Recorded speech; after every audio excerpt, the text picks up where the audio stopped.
નમસ્કાર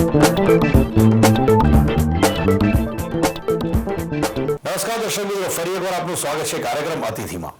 અતિથિ એટલે એવો કાર્યક્રમ કે જે કાર્યક્રમમાં વિશિષ્ટ વ્યક્તિઓ સાથે આપની મુલાકાત કરાવીએ છીએ અને વાતો કરીએ છીએ. આજે અમારી સાથે છે ખૂબ જ જાણીતા અને રસપ્રદ પોતાના એક અલગ અંદાજથી भागवत पाठ करावता देवकीनंदन जी. देवकीनंदन जी, आपका स्वागत है कार्यक्रम में. राधे राधे. सबसे पहले ये राधे राधे, ये एक हटके एक पहचान होती है अलग कथाकारों की.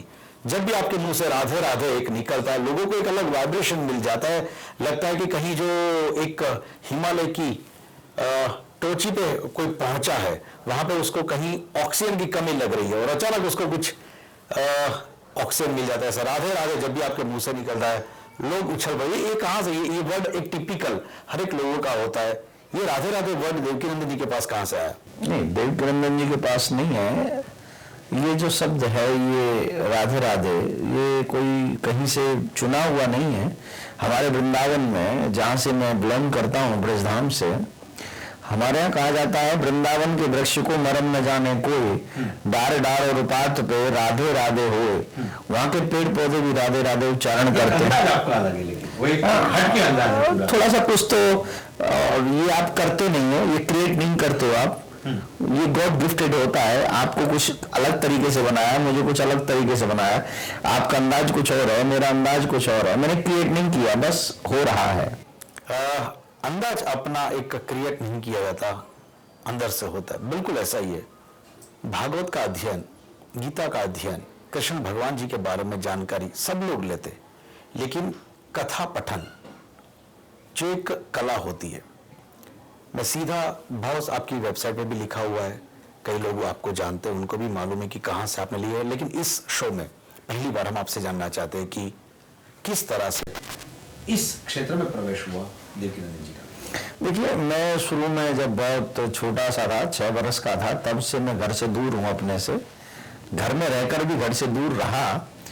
शुरू में मैं रासलीला में, रामलीला में अभिनय करता था, तो मुझे भगवान के विषय में ज्यादा कुछ करने की आवश्यकता नहीं पड़ी, क्योंकि मैंने तो वो चरितार्थ किया है.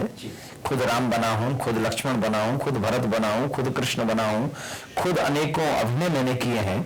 तो वो जो उस समय हमको बताया गया था, तो वो सारे जितने भी रासलीला रामलीला में होता है, वो सब पौराणिक होता है, अपने मनगढ़ंत नहीं होता है. तो वहां से हमको बहुत कुछ सीखने को मिला.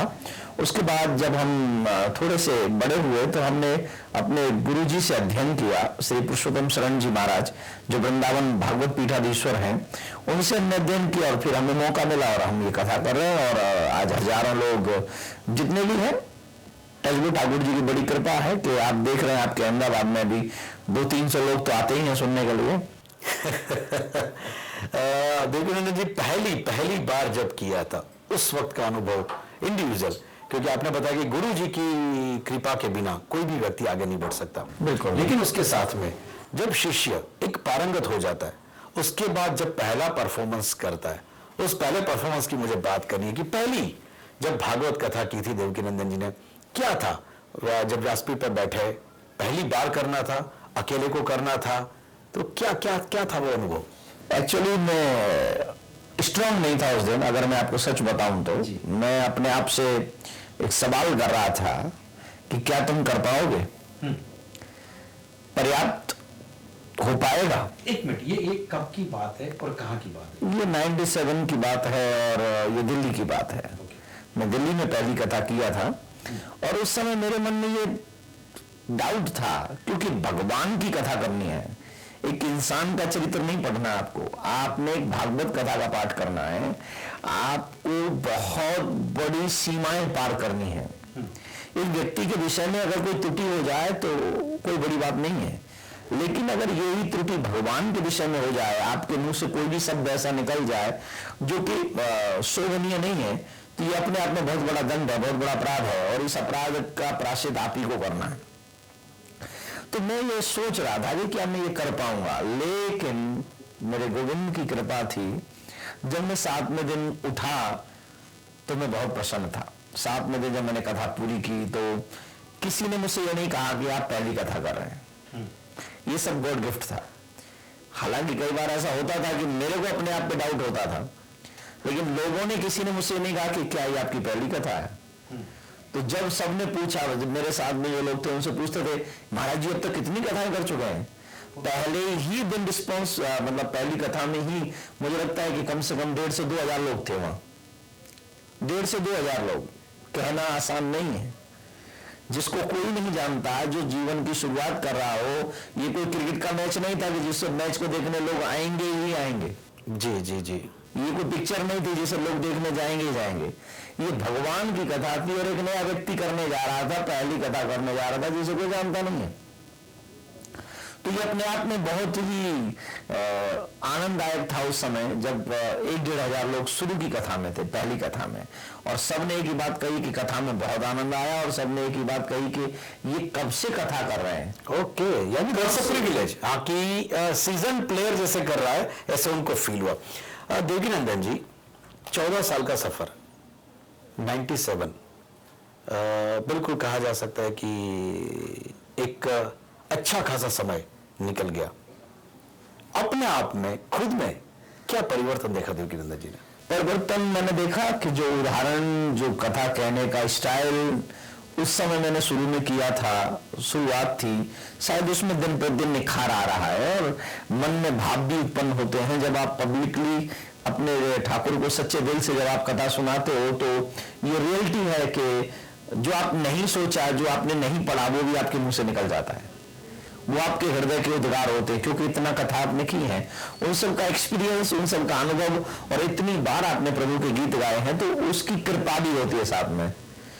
उनकी कृपा के बगैर व्यास आए विष्णु रूप आए, व्यास गद्दी पे बैठने के बाद साक्षात नारायण ही हो आप। तो जब तक वो सपोर्ट नहीं करेंगे आप कुछ नहीं कर पाओगे। और टच बोर्ड की उनकी पूरी कृपा हमारे ऊपर बनी रहती है। और जब हम कथा करने जाते हैं तो कई चीजें ऐसी आपके मुंह से ऐसे शब्द निकलते हैं, वो चरित्र निकल जाते हैं जो आपने कभी न तो कहीं पढ़े हैं न कहीं आपने सुने, लेकिन वो प्रेरणा देने वाला है कौन? हम वही तो सोचेंगे जो हमने कहीं पढ़ा है या कहीं सोच देखा है, लेकिन हम तो वो भी बोल जाते हैं जो हमने न पढ़ा है न देखा है। तो वो प्रेरणा कौन देता है? उर प्रेरक रघुवंश विभूषण, हृदय में प्रेरणा देने वाला परमात्मा ही है। और इसीलिए परमात्मा प्रेरणा देता है और हम उसको डिलीवर कर देते हैं पब्लिक के आगे। इतने वक्त में एक पहचान भी हो जाती है कि किस टाइप के श्रोता है। पंडाल में बैठे हुए लोगों की चॉइस क्या है, उनका टेस्ट क्या है।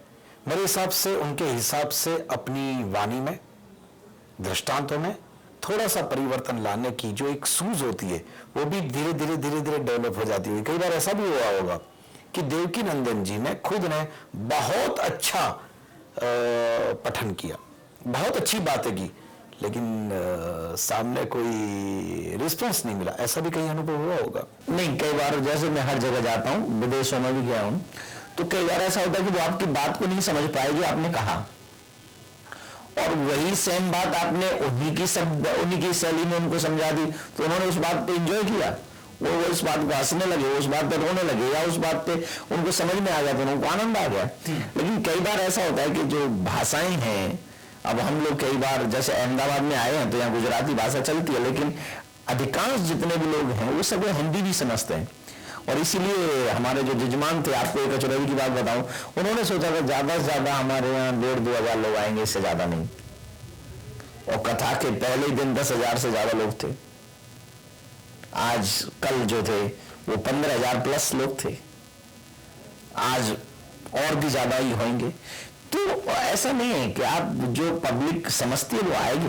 और हिंदुस्तान में तो सारी भाषाएं, हिंदी तो सब समझते ही है, प्लस उसके बावजूद भी कई बार भाषा का अंतर ऐसा हो जाता है कि कई चीजें वो नहीं समझ पाते हैं, और जब नहीं समझ पाते तो फिर उनको उनके ढंग से समझाओ, फिर वो बात समझ में आती है। अच्छे कथाकार के विशेष गुण की बात करेंगे एक छोटे से विराम के बाद। दर्शक मेरा समय थोड़ा ब्रेक नो मरिए नाना का ब्रेक बाद।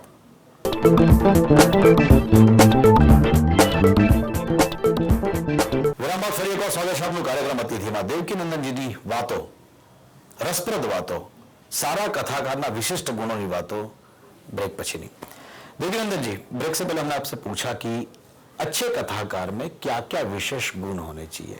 आपके हिसाब से आपको क्या लगता है कि इतना बेसिक तो उनके पास तो होना ही चाहिए, क्योंकि चैनलों के आने के बाद बहुत सारे कथाकार चैनलों पर प्रदर्शित होते हैं, जैसे आपने बताया कि लोग जिन्हें पसंद करते ऐसे पंडाल में आते अनेकों संख्या में। चैनल में भी सबसे बड़ा दुश्मन होता है रिमोट जी। अगर रस पकड़ के नहीं बैठे, सही में रस का स्वाद अगर नहीं दिया आपने, तो लोग चैनल बदल डालेंगे। इतने सारे, इतनी संख्या में कथाकारों के बीच में जब आपने अपनी खुद की जगह बनाई है, आपका एनालिसिस क्या कहता है कि अच्छे कथाकार में क्या क्या विशेषता होनी चाहिए? देखिए, सबसे पहली जरूरत तो है कि उसको भगवान से प्यार होना चाहिए। आपका ज्ञान कम हो तो चलेगा, आपका त्याग कम हो तो चलेगा, लेकिन आपका प्यार कम है तो नहीं चलेगा। मुझे जो लगता है, ये मेरी पर्सनल थिंकिंग है, मैं किसी पे थोप नहीं रहा हूं, आप पे भी नहीं और किसी और आपके दर्शकों पे भी नहीं। मैं एक ही बात यहां पर कहना चाहूंगा कि अगर तुम दिल से कृष्ण को प्यार करते हो, राम को प्यार करते हो, तो आप वो सब कर जाओगे जो किसी और को करने की हिम्मत नहीं है। आज मेरे से बहुत बड़े बड़े विद्वान हैं, मैं उन सबको प्रणाम करता हूं, उनका आदर करता हूं, और मंच भी करता हूं, और कथा भी करता हूं, और बैकडोर भी करता हूं। जब मैं इन लोगों के बीच में, इतने महान व्यक्तित्व के बीच में जब मैं कथा करने आया, छोटा सा एक ब्राह्मण परिवार से, गरीब घर से, मेरे पास कुछ है नहीं, और जब मैं आया तो मेरे पास क्या था? सिवाय एक संपत्ति मेरे पास में थी कि मैं कृष्ण को दिल से चाहता हूं, और उसी की भावना को लेकर मैं आगे कथा करता हूं और पाठ करता हूं, और उसको ये जनता जनार्दन का रूप है, वो उसे स्वीकार करती है और आनंद लेती है। और इसके लिए मेरे को लगता है कि आप में बेसिक एक चीज है, वो है सत्य। सत्य यह है कि सत्यम परम धीमहि, उसी परम सत्य का ध्यान करो। ध्यान किसका? बोले कृष्णम परम धीमहि, कृष्ण का ध्यान करो। तो जब ये चीजें, बेसिक चीजें आपके समझ में आ जाएंगी, भागवत का अध्ययन बहुत जरूरी है। भागवत का अध्ययन थोड़ा सा हमको करना ही पड़ेगा, क्योंकि वहीं से हमको वो कथाएं कहनी है। बेसिक वही है, हमारा थीम वही है। तो उसी बेसिक को पकड़ के, कृष्ण से प्यार करके, तब आप कथा करने जाइए, अपने आप रस बरसेगा। देवकीनंदन जी, हिंदुस्तान की जनता बहुत इमोशनल, खास करके रिलीजियस, ट्रेडिशनली जो बरसों से उनको संस्कार मिले हैं, उसके हिसाब से उनको रिलीजियस बनना ही है। धार्मिक होते, धार्मिकता तभी आती है जब भावुक होते हैं। इस भावुकता का कहीं गैर लाभ कई लोग उठाते हैं, ऐसा मानते हैं आप? हाँ, मैं मानता हूं, कभी कभी ऐसा होता है, लेकिन मुझे ऐसा लगता है कि कुछ वो लाभ उठाते हैं और कुछ हम उन्हें लाभ उठाने देते हैं। ओके, ये भी तो है। निरक्षीर का कहीं भेद इनको परखना होगा। नहीं, वो एक बात आपको समझनी होगी, आप अपनी जरूरतों के हिसाब से वहां जा रहे हैं, और आपको इतना समझना होगा कि आपका डिस्टेंस कितना होना चाहिए, आपकी मर्यादाएं क्या हैं, आपकी सीमाएं क्या। मैं समझ रहा हूं आपका क्वेश्चन कहां जा रहा है, मैं समझ रहा हूं आप मुझसे क्या कहलवाना चाह रहे हैं, लेकिन मैं आपको कम शब्दों में अगर मैं कहूंगा तो इतना ही कहूंगा कि जितना आपको जरूरत है उतना आप लें, और जो आपकी जरूरत से ज्यादा आपको दिख रहा है वो ना लें और वहां से चले आए। मैं आपको अगर टच नहीं करने दूंगा तो आप मुझे टच नहीं कर सकते, लेकिन आप मुझे अगर परमिशन देंगे, मैं आपको परमिशन दूंगा, तो फिर आप मुझे टच कर पाएंगे। तो मुझे बहुत ज्यादा ये संभल के बात करनी है, और आपसे और हम सबको एक बात ध्यान रखना है कि विश्वास में और अंधविश्वास में ज्यादा अंतर नहीं है। विश्वास करें, लेकिन हम हर सीमा पार ना कर जाएं, तो थोड़ा डिस्टेंस बना के रखें और आगे बढ़ते रहें। और फिर रही बात, कुछ चीजें ऐसी हैं जो पुरातन है, आज कोई नई नहीं है। अच्छाई और बुराई हमेशा से रही है। आपको अपने जीवन में अच्छाई उतारनी है तो बुराई से मतलब क्या पड़ रहा है? आप अगर बुराई लेने जाओगे, आप में बुराई देखने लग जाऊं तो अभी भी दिख जाएंगी। आप मुझ में देख लो, आप मुझ में भी दिख जाएंगी। सिर्फ नजरिया है कि मेरे को अच्छाई देखनी है, बुराई देखनी है।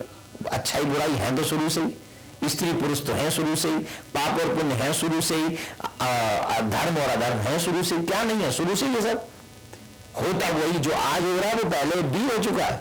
सतयुग में हुआ, त्रेता युग में हुआ, द्वापर युग में हुआ। द्वापर युग में कंस था, सतयुग में त्रेता युग में रावण था, सतयुग में हिरण्यकश्यप था। क्या बुरे लोग नहीं थे? तो है तो सभी, लेकिन मुझे सत्य चाहिए, मुझे अच्छाई चाहिए, उसको मैं अपने जीवन में। देखिए अंदर जी, कई बार ऐसा भी अनुभव हुआ होगा कि एक आपका अलग अंदाज, और लाखों करोड़ों लोग एक आपके भाव में बिल्कुल डूब जाते हैं। कई बार हमने देखा है, कई लोगों ने देखा है, चैनल पे जब आप अपना वक्तव्य कहते हैं या तो कोई गान या तो कोई लीला के बारे में जब आप बात करते हैं जी, लोग भावुक हो जाते हैं। इसके साथ साथ कई जगह पे ऐसा देखा गया है कि कथा कहने वाले को कहीं भगवान मान बैठते हैं। ये भी कहीं अब मैं आपको एक बात बताऊं, मैं हमेशा कथा में कहता हूं इंसान को इंसान रहने दो, उसे भगवान मत बनाओ। लेकिन क्योंकि हमारे यहाँ ऐसा कहा जाता है गुरु साक्षात परब्रह्म, गुरु साक्षात परब्रह्म है, भगवान है, विष्णु है, शंकर है, नारायण है, सब कुछ वही। तो वहां धर्म का जब बात इतनी लंबी चौड़ी हो जाती है तो लोग अगर आपकी वाणी या तो आप पर यकीन न करें, और अगर आप पर यकीन करें तो वो आपको भगवान माने। दो चीज है, एक तो आप कह रहे हो कि गुरु के वचनों पर सत्यता से उस पर हम लोग अनुकरण करें और गुरु जो कह रहे हैं वही सत्य है, तो गुरु साक्षात परब्रह्म, ये भी सत्य हो गया। और अगर ये सत्य है तो मैं आपको भगवान मानूंगा, और मैं आपको भगवान मानूंगा, ये मेरे लिए नुकसानदायक, मतलब गुरु के लिए नुकसानदायक, मैं भगवान कैसे बन। लेकिन मैं यहां पर एक बात कहूंगा, शिष्य भगवान माने वहां तक तो ठीक है, लेकिन जिस दिन गुरु अपने आप को भगवान मान ले वो गलत है। मैं अपने आप की पूजा नहीं करा सकता, मैं भगवान नहीं हूं, क्योंकि मेरा भी कोई गुरु है, उनके भी कोई गुरु है, उन्होंने भी कहीं से दीक्षा ली है। तो वो लोग अपना धर्म पालन के लिए अगर मुझे भगवान मान रहे हैं तो उनकी निष्ठा है, लेकिन मैं उनको कहूं कि I am God, this is wrong, ये गलत है। मैं गॉड नहीं हो सकता, मैं इंसान हूं, मैं हरमास का पुतला हूं। कुछ अच्छी चीजें हैं जिसको वो स्वीकार कर रहे हैं, जिसकी वजह से मुझे श्रद्धा रख रहे हैं, ऐसा मेरा मानना है। भागवत कई शंकाओं का समाधान, कई समस्याओं का समाधान, इसके बारे में बात करेंगे। अगेन वक्त हुआ एक छोटे से ब्रेक। दर्शक मित्रों, एक विराम बाद मारी शू फरी एक बार देवकीनंदन जी સાથે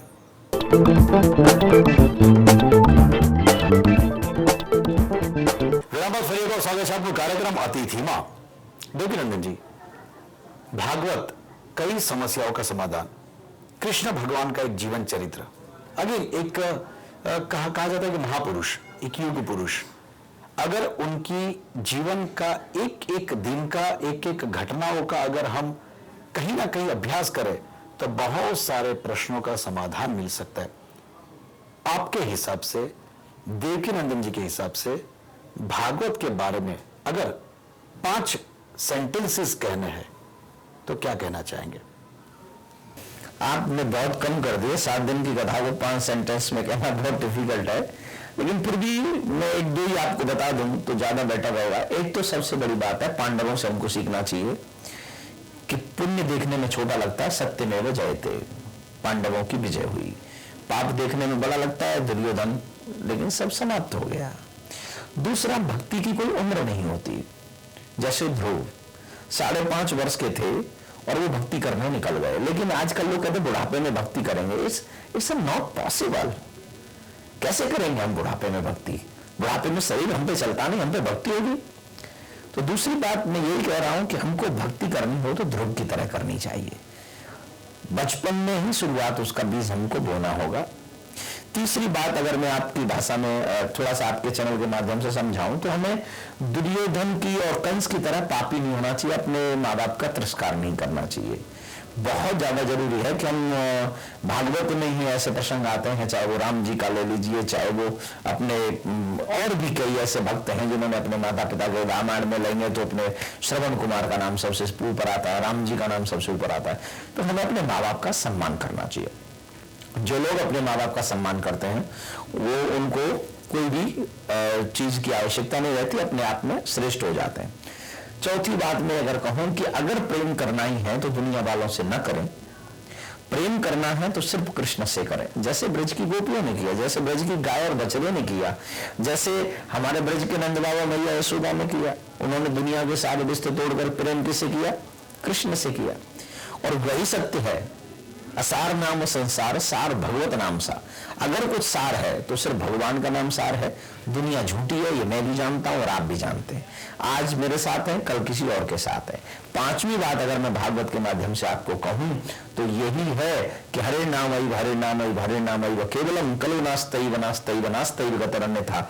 भगवान का नाम आप जितना लेंगे वही आपके साथ जाएगा, और कुछ भी आपका कोठी बंगला मकान बेटा बेटी व्यापार बिजनेस ये वो सब आप भी जानते हैं, मैं भी जानता हूं, सब यहीं रह जाएगा। मुझसे पहले जो गए वो यहाँ छोड़ गए, मेरे बाद साथ हैं वो भी छोड़ जाएंगे, और मेरे पीछे जो आएंगे वो भी छोड़ के जाएंगे। तो सत्य नाम है तो सिर्फ कृष्ण का, इसीलिए कहते हैं सत्यम परम धीमहि। उसी परम सत्य का ध्यान करें, उसी का नाम जपें, उसी का गान करें। आपने 5 कही थी, मैंने 2 बताने की सोची थी, मैंने 5 बता दिया। देखिए नंदन जी, बहुत लोगों ने इसी शो में हमने जो भी इस धर्म की बातों के जिनके पास धरोहर है, ऐसे लोगों से बात करते, ज्यादातर लोगों का यही कहना है कि बुढ़ापे में भक्ति करना ये कोई लॉजिकल बात नहीं है। हाँ, ये बात अलग है कि शायद एक मैच्योरिटी लेवल आता है और ऑप्शन कोई नहीं है, इसलिए शायद ये बातें करते, या तो ऐसी कथाओं में वो भाग लेते। हर एक कथाकार, धर्म के साथ जुड़ा हुआ हर एक व्यक्ति ये भी बात करता है कि बचपन में जितने संस्कार डाले जाएंगे भक्ति के, वही पूरे जीवन काल दरमियान उनको काम में भी आएगा। लेकिन कोई भी कथाकार ने आज तक 1 साल में एटलीस्ट एक कथा बच्चों के लिए करने का शेड्यूल नहीं बनाया। क्या आप मानते हो कि ऐसा शेड्यूल बनाना चाहिए? किसी ने नहीं किया तो देवकीनंदन जी खुद शुरू कर सकते हैं कि साल में एक कथा मैं बच्चों के लिए एक्सक्लूसिव करूंगा। अगर ये है थॉट, शायद वहां फंड कम मिलेगा, बच्चे शायद उतना पॉकेट मनी में से पैसा लेके नहीं आएंगे।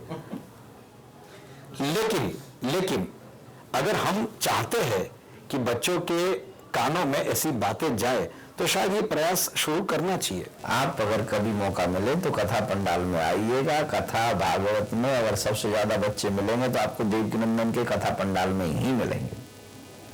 मैं जीतता जागता उदाहरण हूं आपके आगे।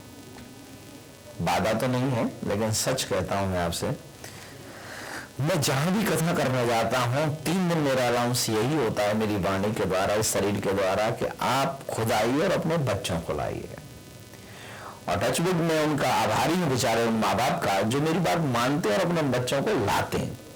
और फिर उन बच्चों का चमत्कार उन बच्चों से सुनिए। अभी भी एक सूरत से एक बच्चा आया, आप यकीन करेंगे, पॉकेट मनी की बात आपने कही कि डोनेशन कम मिलेगा, लेकिन मेरे लिए वो बच्चा अपनी पॉकेट मनी चुन चुन के लेके आया है, इकट्ठा कर करके लाया है।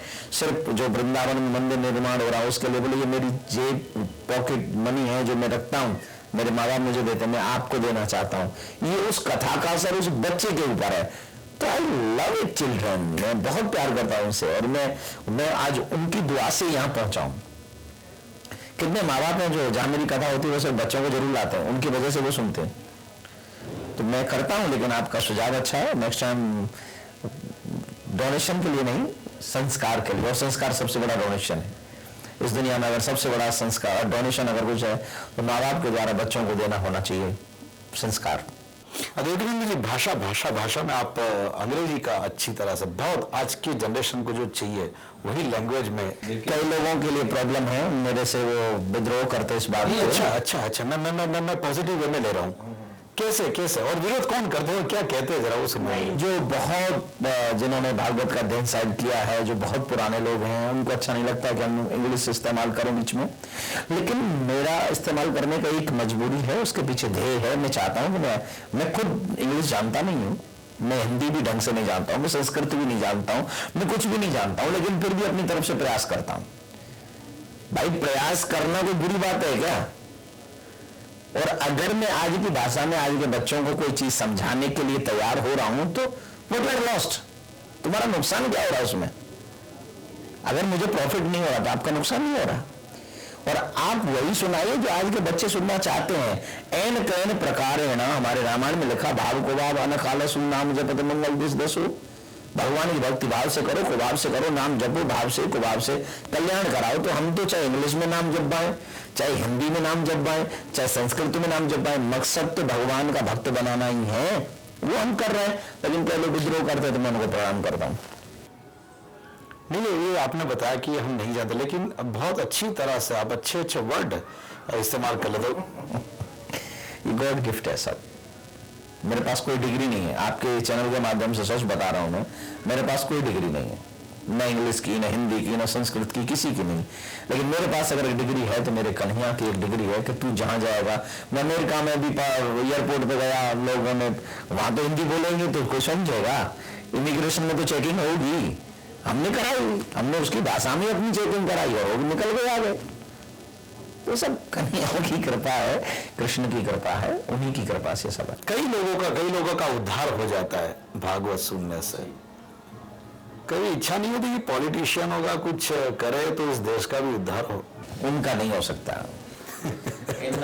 जब ज्यादा पाप कर लेते इंसान, तो इनके बारे में आजकल ज्यादा बोलना ठीक नहीं है, तो ये जांच मेरे पीछे भी लगा देंगे, ये जिनके बारे में जो बोलेंगे उन्हीं के पीछे जांच लगा देंगे। तो मेरे को क्यों आप और जांच के घेरे में डालना चाहते हो?